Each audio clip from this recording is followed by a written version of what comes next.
Hi friends, today's topic is what is the difference between source code and object code. Source code అంటే ఏం లేదు.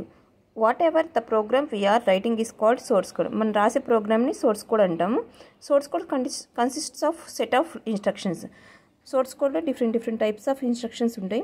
Source code is human readable instructions written in any language.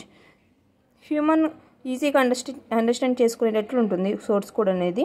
అది ఏ language అయినా రాసి ఉంటుంది. Source code is given to compiler. మన source కోడ్ని కంపైలర్కి ఇస్తాం. Compiler creates object code. Compiler object కోడ్ని క్రియేట్ చేస్తుంది. Object code is binary code. Object code అనేది బైనరీ ఫార్మేట్లో ఉంటుంది. It is machine understandable. It is output from the compiler.